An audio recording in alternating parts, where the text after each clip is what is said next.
ថ្វាយបង្គំព្រះថេរានុថេរៈគ្រប់ព្រះអង្គនិងចម្រើនពរដល់ញាតិញោមពុទ្ធបរិស័ទនៅក្នុងបណ្ដាញសង្គម Facebook ថ្ងៃនេះអាត្មាចង់បង្ហាញអំពីវចនានុក្រមរូបភាពដែលមានជាភាសាខ្មែរភាសាអង់គ្លេសភាសាបារាំងវាគឺជាកម្មវិធីមួយដ៏ល្អសម្រាប់អ្នកសិក្សារៀនសូត្រខាងផ្នែកភាសាដោយសារវាអមទៅដោយនឹងរូបភាពហើយជាកន្សោមនៃពាក្យ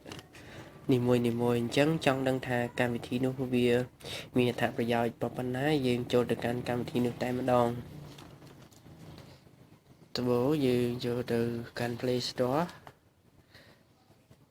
បន្ទាប់មកយើងដាក់ថា Picture Dictionary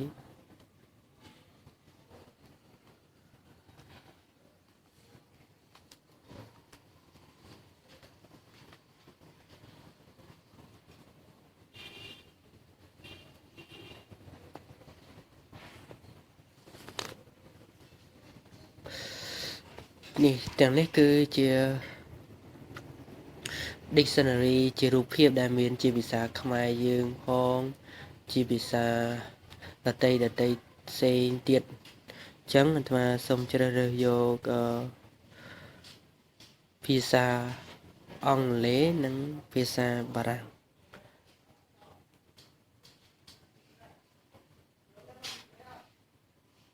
នេះគឺយើងមើលដែលយើងចំណាំបានដោយសារមានទង់ជាតិខ្មែរយើងទង់ជាតិអង់គ្លេសនិងទង់ជាតិបារាំងដោយសារអាត្មាបានdownload រួចរាល់ហើយអញ្ចឹងសូមយើងចូលទៅកាន់តែម្ដងយើង open មក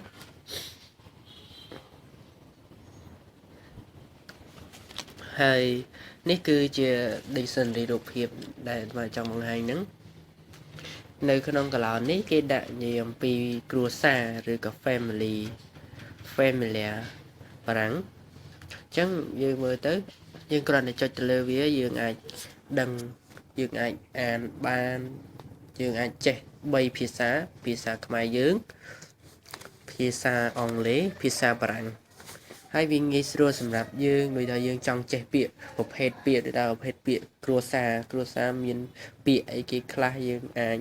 មើលហើយយើង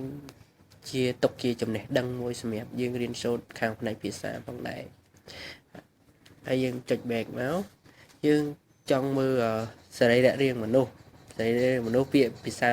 ខ្មែរយើងថាម៉េចខ្លះពាក្យភាសាអង់គ្លេសថាម៉េចខ្លះពាក្យភាសាបារាំងថាម៉េចខ្លះយើងចុចទៅមើលតែម្ដង